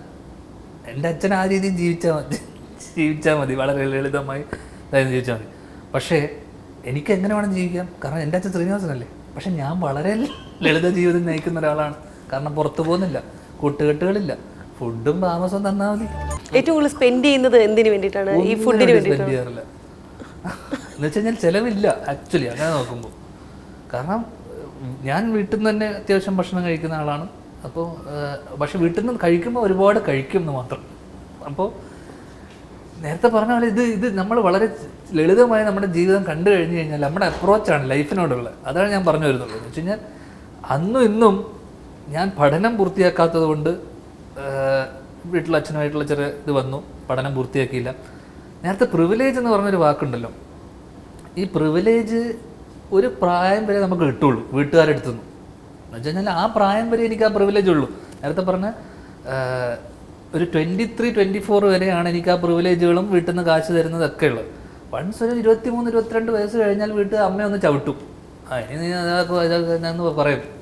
അപ്പോൾ നമ്മൾ വീട്ടുകാരായിട്ട് അടക്കും, എന്താണ് എന്നൊക്കെ പറഞ്ഞ് ഇതാക്കും. ഒരു 24 കഴിഞ്ഞപ്പോൾ തൊട്ട് ഞാൻ തിരയിൽ വരുന്നത് ഇപ്പോൾ 36 വയസ്സ് കഴിഞ്ഞു. അപ്പോൾ തിരയിൽ വരുമ്പോൾ 12 വർഷം മുന്നേ 24 വരുന്നത്. ആ 24 തൊട്ട് കഴിഞ്ഞ 12 വർഷമായി ഞാൻ വീട്ടിൽ നിന്ന് പൈസ ഒന്നും വാങ്ങിക്കാറില്ല. അപ്പോൾ അതുകൊണ്ട് തന്നെ അവരെ സംബന്ധിച്ചിടത്തോളം അവനവൻ്റെ സ്വന്തം കാലിലാണ്, സ്വന്തം കാര്യങ്ങൾ ചെയ്യുന്നു. അപ്പം നമ്മുടെ സ്വന്തം കാശിൽ നമുക്ക് എന്തും ചെയ്യാം. നമുക്ക് വീട് വെക്കാം, കാർ വാങ്ങിക്കാം, ഇത് ചെയ്യാം, നമുക്ക് എന്ത്.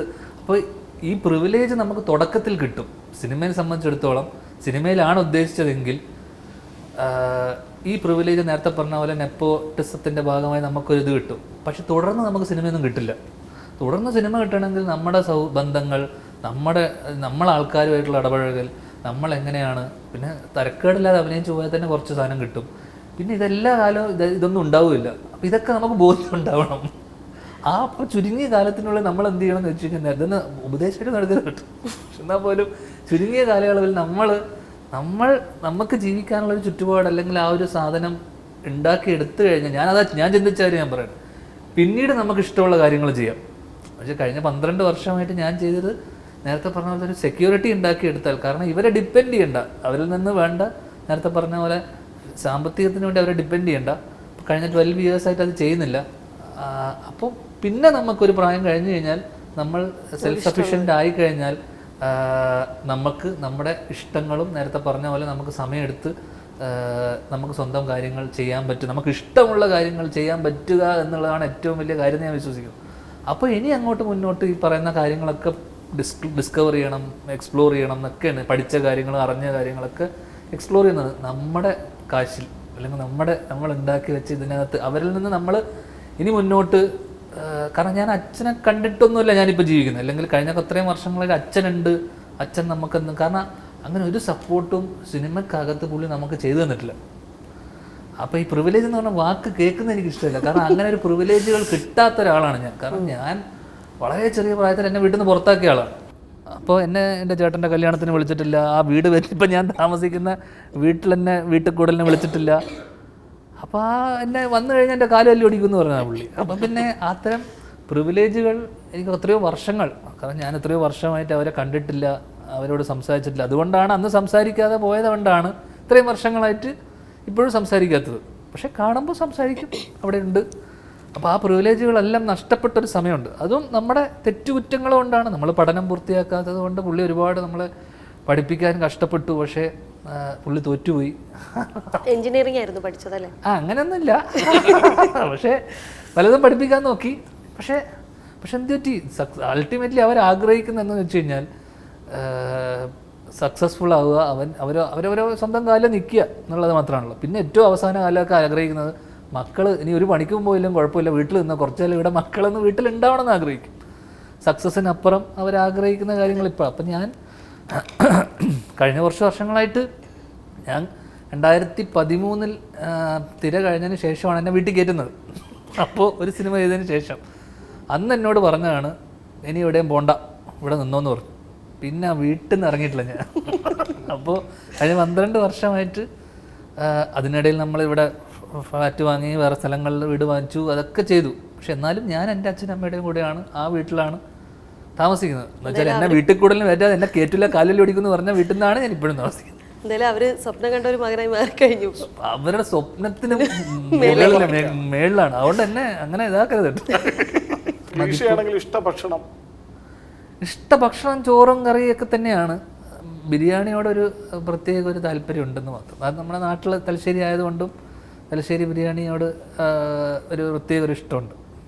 മകൻ കുക്ക് ചെയ്ത് കൊടുക്കുന്നത് കഴിക്കാൻ വേണ്ടിയിട്ട് അച്ഛൻ വെയിറ്റ് ചെയ്യും തോന്നുന്നല്ലേ? ആ സമയത്ത് ഞാൻ അത്യാവശ്യം നന്നായിട്ട് ബിരിയാണി ഉണ്ടാക്കും. അപ്പോൾ ബിരിയാണി പുള്ളിക്കും ഭയങ്കര വലിയ കാര്യമായതുകൊണ്ട് പുള്ളി ആ കൊറോണ സമയം മുഴുവൻ, ഞാൻ അതിനുശേഷം ഇടയ്ക്ക് ഗ്യാപ്പൊക്കെ കിട്ടുന്ന സമയത്ത് വീട്ടിൽ പോയിട്ട് ഭക്ഷണം ഉണ്ടാക്കാറുണ്ട്. ഷൂട്ടിൻ്റെ ഇടവേളകൾ എന്തെങ്കിലും ഗ്യാപ്പ് വരുന്ന ദിവസം വീട്ടിലുണ്ടെങ്കിൽ ഒരു നേരത്തെ ഭക്ഷണം ഞാൻ ഉണ്ടാക്കും. അപ്പോൾ പുള്ളി വെയിറ്റ് ചെയ്തിരിക്കും. അതുകൊണ്ട് ഇപ്പോൾ ഞാൻ പറയണം, എല്ലാം കൊണ്ടും ഇപ്പോൾ 100-ൽ 100ആണ് മാർക്ക്. സമയം പോയത് അറിഞ്ഞില്ല. ഓണമാണ്. ഏതായാലും വിനീത് മനോഹരമായി പാടും, ധ്യാനം പാടുമെന്ന് അറിയാം, പക്ഷെ അധികം പാടി കേട്ടിട്ടില്ല. ഒരു 2 വരി കേൾക്കാത്തതാണ് നല്ലത്.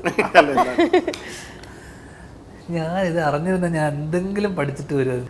സൂര്യനായി തഴുകി ഉറക്കമുണർത്തുമെന്നച്ഛനെയാണിക്കിഷ്ടം, ഞാനൊന്നു കരയുമ്പോൾ അറിയാതെ. ആ പാട്ട് ഇടക്ക് മറ്റേ യാത്രക്കാരെ ശ്രദ്ധക്കിലെ അച്ഛൻ്റെ ഒരു ക്യാരക്ടറില്ലേ, എൻ്റെ അച്ഛന് നല്ലത് മാത്രം വരുത്തണം. അച്ഛന് അതായിരുന്നു എൻ്റെ ആ കാലം, അതായിരുന്നു എൻ്റെ ഒരു എനിക്ക് തോന്നുന്നു 2013-14 വരെ വിഷ്വൽ വേറെ. അച്ഛനെ ആ തെണ്ടിനെ ഞാൻ ജയിലിൽ മറ്റേ അങ്ങനെയായിരുന്നു എന്നുവെച്ചാൽ ഫുൾ അച്ഛനോടുള്ള സ്നേഹം ഒരു സൈഡ് ഭയങ്കര സ്നേഹമുണ്ട്, മറ്റേ സൈഡ് അവനെ ഞാൻ കോടതി കയറ്റും. പറയുമ്പോ മകനായിരുന്നിരിക്കണോ അല്ലേ മനസ്സിൽ? അല്ല, അപ്പുറത്ത് പുള്ളി ഇതിനപ്പുറമാണ്. അവൻ കേരളത്തിൽ എവിടെയും വന്നിട്ടുണ്ട്, അവനെ ഇന്ന റിപ്പോർട്ട് ചെയ്യണം, അവനെ ഞാൻ കാലുകല്ലി ഓടിക്കുമെന്ന് പറഞ്ഞിരിക്കുകയാണ് അപ്പുറത്ത്. അപ്പം ഞാൻ ഇപ്പുറത്ത്. അപ്പം ഞങ്ങളുടെ കുടുംബത്തിനകത്ത് തന്നെ എൻ്റെ കൂടെ നിൽക്കണോ അച്ഛൻ്റെ കൂടെ നിൽക്കണോ എന്നുള്ള അവസ്ഥയായിരുന്നു പലർക്കും. അങ്ങനെ എൻ്റെ മാമനാണ് ആക്ച്വലി സിനിമയിൽ കൊണ്ടുവരുന്നത്. അപ്പം മാമനോട് അച്ഛൻ വിളിച്ചു പറഞ്ഞു, അവനെ നീ സിനിമയിൽ കൊണ്ട് നിന്നെ ഞാൻ സിനിമയിൽ നിന്ന് പുറത്താക്കുമെന്ന് പറഞ്ഞു. കാരണം ഞാൻ മാമൻ്റെ കൂടെ അസിസ്റ്റൻ്റായിട്ടാണ് സിനിമയിൽ വരുന്നത്. അപ്പോൾ അത്രമാത്രം എനിക്ക് നേരത്തെ പറഞ്ഞ പ്രിവിലേജുകൾ കിട്ടിയിരുന്നു. ഏതെങ്കിലും രീതിയിൽ പുള്ളിക്ക് ഒരു ചാൻസ് ഉണ്ടായിരുന്നു എന്നെ മലയാള സിനിമയിൽ നിന്ന് പുറത്താക്കിയേനെ. പക്ഷേ അതല്ല, അതിൻ്റെ എൻ്റെ ഒരു പകവീട്ടലും കൂടിയാണ് ഇപ്പോൾ ഉള്ള മലയാള സിനിമയുടെ ചരിത്രത്തിൽ ഇത്രയും സിനിമ ഇത്രയും ചുരുങ്ങിയ കാലയളവിൽ ചെയ്ത് തീർത്ത്. ഇങ്ങനെ പറയാറുണ്ടോ? അച്ഛനോട് പറയാറുണ്ടോ? ഏത് ഇതൊന്നും നേരിട്ട് പറയില്ല, ഇതുപോലെ ഇന്റർവ്യൂവിൽ പറയുന്നല്ലേ ഞാൻ പറഞ്ഞു. നേരിട്ട് പറയാറില്ല. കളിക്കും, ഞങ്ങൾ തമ്മിലൊരു കളിയും തമാശയൊന്നുമില്ല. പുള്ളി എന്നെ കളിയാക്കും, ഞാനതൊക്കെ കേട്ട് ചിരിച്ചിരിക്കും. ഇതേപോലെ അടുത്ത ഇന്റർവ്യൂവിൽ വരുമ്പോൾ ഇതൊക്കെ ഓർത്ത് വെച്ച് പറയും. പാടിയല്ലോ. കരളേ കരളിൻ്റെ കരളെ എന്നോടൊന്നു ചിരിക്കൂ, കിളിയേ മാനസ കിളിയെ വെറുതെ നിന്നു കിണുങ്ങാതെ. ഞാനില്ല നിന്നോട് കൂടാൻ, ഞാനില്ല നിൻ വിളി കേൾക്കാൻ. അങ്ങനെ നീ കലമ്പാതടി കുറുമ്പി, എൻ്റെ സ്നേഹിതയാണു നീ. ഞാൻ എപ്പോഴും പറയാണ്, പാട്ടും സീരിയസ് ആയിട്ട് എടുക്കാമായിരുന്നു. കാര്യം വിനീത് സ്വാഭാവികമായിട്ട് അതിനെ സീരിയസ് ആയിട്ട് എടുത്തു, ഗായകനും കൂടിയായി. ധ്യാനും അത് പറ്റും, പറ്റുന്ന പല കാര്യങ്ങളുണ്ട് ഞാൻ ചെയ്യാത്ത. അപ്പോ എനിക്ക് ഒടുവിൽ പറയാനുള്ളത്, ആ അച്ഛനും മകനും അഭിനയിച്ച ആ പടത്തിന്റെ ആ തലക്കെട്ടാണ് അച്ഛന്റെ മകൻ. പക്ഷെ ഇന്ന് ധ്യാൻ മകന്റെ അച്ഛനാക്കിയത് തിരുത്തിയിട്ടുണ്ട്. അതെ, അതിൻ്റെ ഏറ്റവും വലിയ പ്രതികാരമുണ്ട്. ഒരു സാധനമുണ്ട്, 2019 ഞാൻ സംവിധാനം ചെയ്ത സിനിമ ലവ് ആക്ഷൻ ഡ്രാമയിൽ അച്ഛൻ അഭിനയിപ്പിക്കണം എന്നുള്ള എൻ്റെ ഒരു വലിയ ആഗ്രഹമായിരുന്നു. അപ്പം കാരണം ഒന്നും പഠിക്കാതെ ഞാൻ എനിക്ക് തോന്നുന്നു കുറേ വർഷങ്ങൾക്ക് മുന്നേ, ഏത് വർഷം 2006-2007 സമയത്തൊക്കെയാണ് ഞങ്ങൾ തമ്മിൽ വലിയ പ്രശ്നം ഉണ്ടായി വീട്ടിൽ നിന്ന് ഇറങ്ങി പോകുന്നത്. അപ്പോൾ അന്ന് ഞാൻ എന്നെ ഇറക്കി വിടാൻ കാരണം, എന്നോട് ചോദിച്ചു ഇനി എന്താണ് ധ്യാൻ്റെ ഫ്യൂച്ചർ പ്ലാൻസ് എന്ന് ചോദിച്ചപ്പോൾ ഞാൻ പറഞ്ഞു സിനിമയാണ് താല്പര്യം, ഇറങ്ങിപ്പോടാം. ഇങ്ങനെയാണ് എന്നെ പുറത്താക്കുന്നത്. കാരണം പുള്ളിക്കറിയാം എനിക്ക് സിനിമയോട് യാതൊരു താല്പര്യമില്ലെന്ന്. അപ്പം ഞാൻ എൻ്റെ കൂട്ടുകാരൊക്കെ പറഞ്ഞു, നിൻ്റെ അച്ഛൻ സിനിമയാണ്, നീ ആ വഴിക്ക് അച്ഛനോട് പറ എന്ന് പറഞ്ഞ് ഇങ്ങനെ പറഞ്ഞു വിട്ടാ.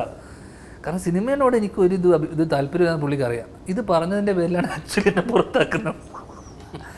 അപ്പോൾ അന്ന് മുതൽ എൻ്റെ വാശി ഉണ്ടായിരുന്നു, അതെന്താണ് സിനിമ ഒരാളുടെ. അപ്പോൾ എൻ്റെ ചിന്ത ഇതാണ്, സ്കൂൾ മാഷായ ശ്രീനിവാസൻ നിന്നും സിനിമയിൽ വരാമെങ്കിൽ എന്തുകൊണ്ട് ശ്രീനിവാസൻ്റെ മകനായി എനിക്ക് സിനിമയിൽ വന്നുകൂടാ. അപ്പോൾ സിനിമ ഒന്ന് അറിയണം, പഠിക്കണം എന്നൊക്കെ പറഞ്ഞിട്ടാണ് ഞാൻ നാട് വിട്ട് പോകുന്നത്. പിന്നെ ബുദ്ധിമുട്ടായി പഠിക്കാനുള്ള സിനിമ ഇനി പഠിച്ചെടുക്കുക എന്നൊക്കെയുള്ളത്, അതും പഠിക്കണമല്ലോ. അങ്ങനെ ഞാൻ പക്ഷെ പഠിച്ചു, കുറച്ച് കാര്യങ്ങളൊക്കെ അവിടെ ഇൻസ്റ്റിറ്റ്യൂട്ടിലൊക്കെ ചേർന്നു. ഇത് ആ ജീവിതമൊക്കെ ഉണ്ടായിരുന്നു ഒരു കുറച്ച് കാലം. അതൊക്കെ കഴിഞ്ഞിട്ട് സംവിധാനം ചെയ്യാൻ തുടങ്ങിയപ്പോൾ ആ ഏറ്റവും വലിയ ആഗ്രഹം എന്നെ മറ്റേ കടിച്ച പാമ്പിനെ കൊണ്ട് തന്നെ പറഞ്ഞ പോലെ ഞാൻ പുള്ളിയെടുത്ത് പറഞ്ഞു, ഇങ്ങനെ എൻ്റെ സിനിമാ സംവിധാനം ഇതാണ്, ഒരു ചെറിയൊരു വേഷം നയൻതാരയുടെ അച്ഛനായിട്ടാണ്. പുള്ളി ഒന്നും കഥ പോലും കേൾക്കാതെ ഓക്കെ പറഞ്ഞു. അപ്പം ഞാൻ അന്ന് അപ്പം എൻ്റെ ഒരു കൗതുകം എന്ന് വെച്ച് കഴിഞ്ഞാൽ, നയൻതാരയുടെ അച്ഛനായതുകൊണ്ടാണോ ഇനിയിപ്പോൾ അല്ലെങ്കിൽ വേറെ ആരുടെ അച്ഛനാന്ന് പറഞ്ഞു കഴിഞ്ഞാൽ. കാരണം സാധാരണ എല്ലാം കഥ കേട്ട് ഓക്കെ പറയുന്ന ആളാണ്. അല്ലെങ്കിൽ എന്നോടുള്ള സ്നേഹമാണോ നയൻതാരയാണ് അവിടെ അങ്ങനെ എന്തെങ്കിലും എന്നൊക്കെ ഞാൻ ചിന്തിച്ചു പോയി. കാരണം ഒന്നും കഥ പോലും ചോദിച്ചില്ല. പുള്ളി അഭിനയിക്കാൻ വേണ്ടി തലേ ദിവസം വന്നപ്പോഴേക്കും പുള്ളിക്ക് അറ്റാക്ക് വന്ന് പുള്ളി കൊളാപ്സായി. അങ്ങനെ ഷൂട്ട് നിർത്തിവെച്ചു. അപ്പോൾ ചേട്ടൻ എൻ്റെ അടുത്ത് വന്നിട്ട് പറഞ്ഞു, നിൻ്റെ ആഗ്രഹം ഇത് അച്ഛൻ നടന്നില്ലല്ലോ. അപ്പം പുള്ളി അവിടെ നമ്മളെ ഒന്ന് തളർത്തി. പക്ഷെ പുള്ളി പൂർവാധീന ശക്തിയോടെ തിരിച്ചു വന്നു. പുള്ളി വന്ന് അഭിനയിച്ചു. അപ്പം ആക്ഷൻ പറയുന്ന ആ മൊമെൻ്റ് എന്ന് പറയുമ്പോൾ എൻ്റെ മുന്നിൽ ഇറങ്ങിപ്പോടാ എന്ന് പറഞ്ഞ സാധനമാണ്. ആക്ഷൻ പറഞ്ഞു. അങ്ങനെ ആ ആക്ഷൻ വിളിച്ച് ഷൂട്ട് ചെന്നൈയിലായിരുന്നു. അത് കഴിഞ്ഞു. വളരെ അഭിമാനത്തോടെ ഞാനിങ്ങനെ എൻ്റെ കൂട്ടുകാരും വിശാഖുണ്ട്, അജുണ്ട്. അപ്പം ഭയങ്കര ഒരു മൊമെൻറ്റ് ഞാനിങ്ങനെ ഇത് ചെയ്ത് നിൽക്കുന്ന സമയത്ത് വിശാഖനോട് പറഞ്ഞു, അളിയ നാളത്തോടെ നമ്മുടെ കയ്യിലെ കാശൊക്കെ തീരും, ഇനി കുറച്ച് 10 ദിവസം ഷൂട്ടുണ്ട്, അഭിമാനം കൊള്ളണ്ട, എന്ത് ചെയ്യും എന്ന് പറഞ്ഞ് നിൽക്കുന്ന സമയത്ത് ആ ഷൂട്ടിന് വന്ന അച്ഛൻ്റെ കയ്യിൽ നിന്ന് കാശ് വാങ്ങിച്ചിട്ടാണ് പിന്നത്തെ 10 ദിവസത്തെ ഷൂട്ടും പ്രതികാരം ചെയ്തു. അങ്ങനെയും പ്രതികാരം ചെയ്തു. കാരണം പിന്നീട് ഉണ്ടായിട്ടുള്ള ഏകദേശം അഭിനയിക്കാൻ വന്ന പുള്ളിക്കന്ന് കാശ് കൊടുക്കണം അച്ഛന്. കാരണം സ്വാഭാവികം അച്ഛനാണെങ്കിലും ആർട്ടിസ്റ്റാണ്.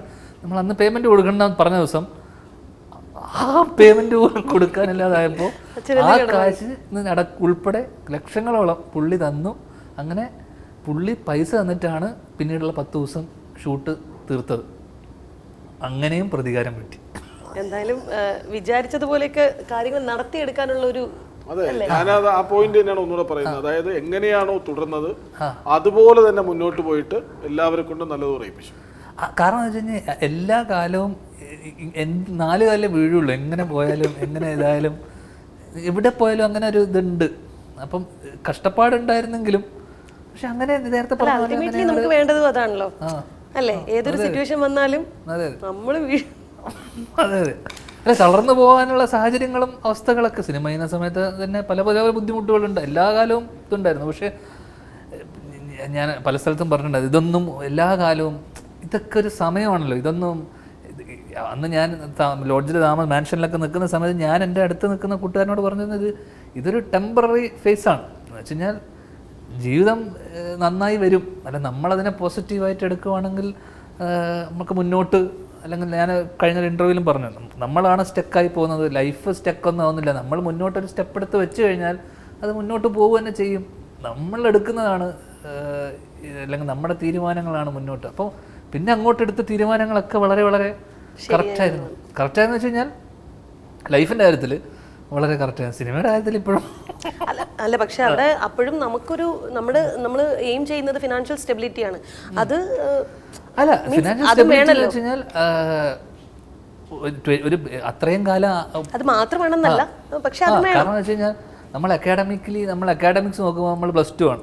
+2 വരെ പഠിച്ചവർക്ക് പ്രത്യേകിച്ച് ജോലി, ഞാൻ കോൾ സെൻറ്ററിൽ ജോലി ചെയ്തിട്ടുണ്ട്. ആകെ കിട്ടുന്ന കോൾ സെൻറ്ററിൽ ജോലി കിട്ടും ആ സമയത്ത്. ഇപ്പോൾ കുറേ അന്നൊന്നും ഇത്രയും ജോബ് ഓപ്പർച്യൂണിറ്റി, ഇപ്പോൾ ഒരുപാട് ജോലികളുണ്ട്. +2 കഴിഞ്ഞാലും 10ാം ക്ലാസ് കഴിഞ്ഞാൽ നമുക്ക് ഒരുപാട് ജോലിക്ക് പോകാം. ഒരുപാട് അന്നന്ന് നമുക്ക് അത്യാവശ്യം ജീവിച്ചു പോകണമെങ്കിൽ കോൾ സെൻറ്റർ ജോലി എന്ന് പറയുന്നത് അന്ന് എനിക്കൊരു 8,000-7,000 രൂപ ശമ്പളത്തിലാണ് ഞാൻ കുറച്ച് കാലം ജോലി ചെയ്തത്.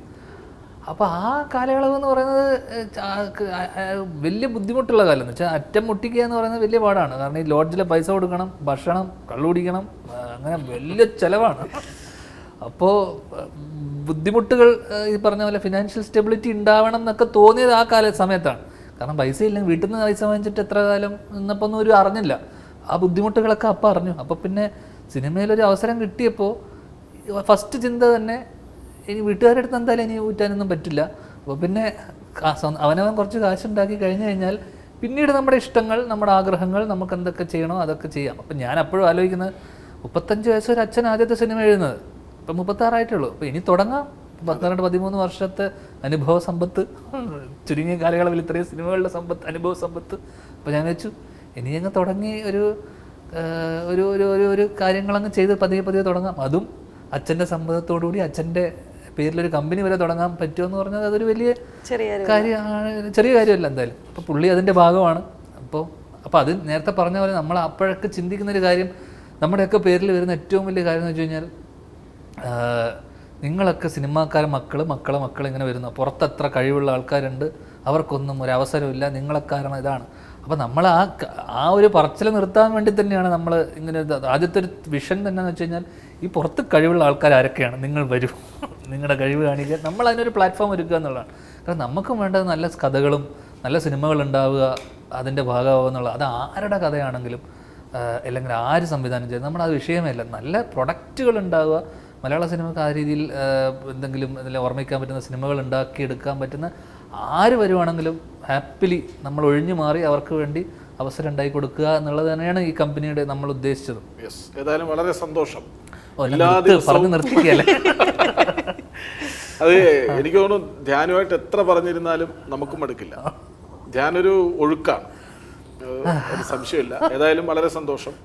എല്ലാ ദിവസവും ഓണം ആഘോഷിക്കുന്നു, അത് വാക്കുകൾ കൊണ്ട് ജീവിതം കൊണ്ട്. അങ്ങനെ ഒരു പ്രചോദനമായ ധ്യാൻ, ഒരുപാട് സന്തോഷം.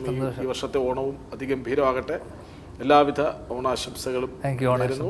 ഒപ്പം ചേർന്നതിന് അളിയാ ഹാപ്പി ഓണം. ഹാപ്പി ഓണം. ശരി, വളരെ സന്തോഷം.